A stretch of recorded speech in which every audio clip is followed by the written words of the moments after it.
Hey guys, and welcome into the Roxy Report. Okay, so today I wanted to talk about a little bit more of a serious subject. This is something that's been floating around on the internet for a couple of days now, and I've seen it a lot on Facebook. It's still in the top news after 2 or 3 days, which is crazy for a news story to be still on the top of the list. This is about Childline, the call center here in the UK, where basically kids can call up and report abuse or any other issue that they might be having. And this is crazy. And I just want to show you and let you read and let me tell you what has been going on here, because the amount of people that have been calling is crazy. Childline has been receiving an average of 8 calls a day from children and adolescents about gender dysphoria and transgendered issues, more than double the number received the year before.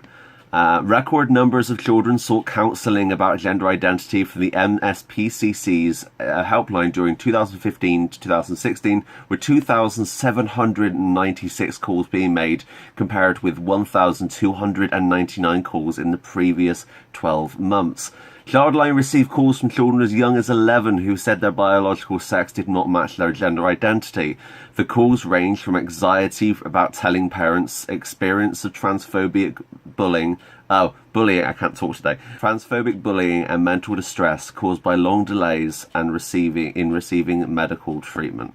Now, as you guys know, I've talked before about the amount of time we have to wait for any kind of help when it comes to our medical services or anything else, and that is obviously an issue, and it's something that I'm very against, and I want to try and change that with this channel and maybe others. We need to find a way to make our medical services better, because right now they're terrible. They're getting better, and we've discussed the Gender Clinic a few times. So yeah, it's something that we need to work on, definitely. Because Childline is a confidential service, they do not keep records on the number of individual children and teenagers who contact the service, and say it is probable that some have called multiple times throughout the year. That's really, really sad. I can't imagine being at that point that you have to call up Childline. I mean, it's better than them maybe possibly committing suicide. But if you think about it, that's got to be the last step before they do that. And that's sad. That's incredibly sad. And it's disheartening. You know, we need to educate people. And I've put this point forward before. We need to educate people, and we need to... Because... this is a prime example of why. The prime example of why we need to educate people is because this is going to keep happening until we do something about it. Kids are going to feel oppressed and bullied because no one else understands what they're going through. It's just stupid. I wish that schools would teach something about it, even if it was a little bit, just something to kind of get the knowledge out there that this exists, it's real, and that it's an issue we need to talk about. And me on my own can't really do much, but I'm hoping that all of us together can kind of create this possible future where this happens. And if we're the forebearers of that, then I am A-okay with that. The doubling of calls to Childline mirrors increases in referrals of young people to gender identity clinics across the UK. There was a twofold increase in referrals of children and adolescents to the Sandiford Clinic in Glasgow from 90 in 2014 to 178 in 2015. I didn't know those numbers. This is an issue. How else can I say it? And I know what some people who are... people have different opinions on transgender children, and it's a very touchy subject with a lot of people, and I here's my opinion. Okay, I'm just going to come out and say it. I believe that something gets cocked up in the womb. Something's switched. Something's not right in the brain. And when we're born, of course we don't know what's different, but from an early age we're able to tell that something's not right. Something, we don't feel completely comfortable in our body, and that is the case across all transgender cases. In pretty much all cases, a lot of people will say that it's from childhood, and I can completely confer on that, because that's how I felt. I felt like I wasn't in the right place, and I when I was at school, I couldn't go into the changing room. I couldn't. I'd rather get dressed in the toilet than get changed in the changing room, because I was like, this isn't right. I shouldn't be in here, because I felt uncomfortable with my body. My body was this thing that I hated, and that has gotten a little bit easier over the years, just because I now know what's wrong with me, and I've kind of come to accept it, unfortunately, but that's just life. I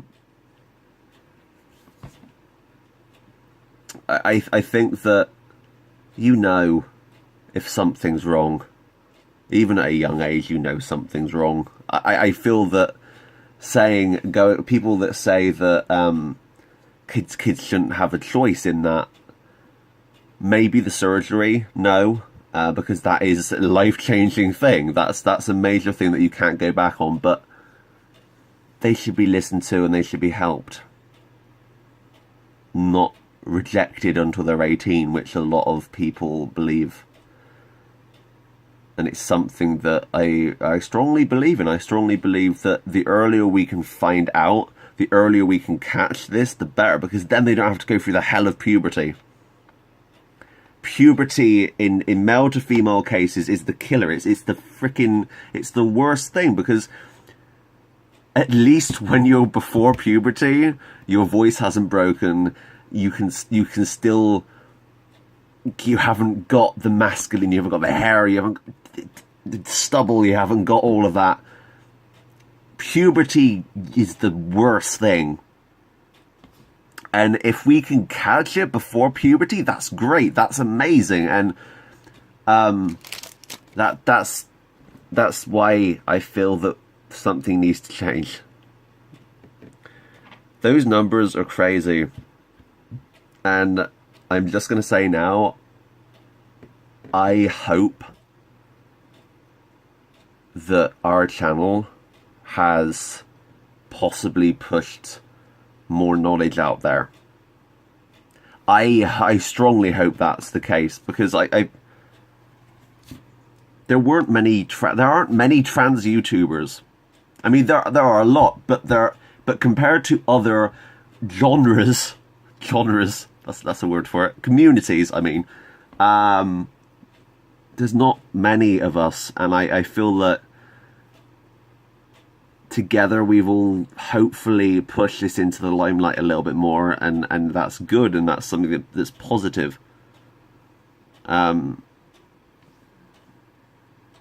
If you can't talk to your parents about a subject, if you are one of these kids who stumbled across this video, if you can't talk to your parents, then yeah, fair enough. Childline is the best bet. You've got to talk to someone else. It doesn't matter who, just talk to someone about it. You just need to understand a little bit more. Do your research, look into it, compare it with how you feel. That's what I did. I compared how the people felt with how I felt, to kind of diagnose myself when I was in college, and I found that helped a lot. I felt really happy when I discovered what transgendered and gender dysphoria was, and it's not something that we should be bullied over. And there's some videos on YouTube that are just horrible, and I wouldn't go anywhere near. YouTube can be a horrible place for the trans community, but I think sticking together and having an amazing community like we do, I think our community is fantastic. Everyone is welcome here. Anyway, I'm gonna get out of here. I just wanted to update you guys on this and tell you my thoughts, because this is crazy. This is something that I didn't know until now, and it's just anyway, more good things coming soon. Monday Madness with Dad on Monday, including a quick appearance from my nan, because I've already got that pre-recorded, but that'll be on there. You'll see that. You'll see what I mean. Anyway, thanks for watching, but until next time, that's me out. Bye, guys.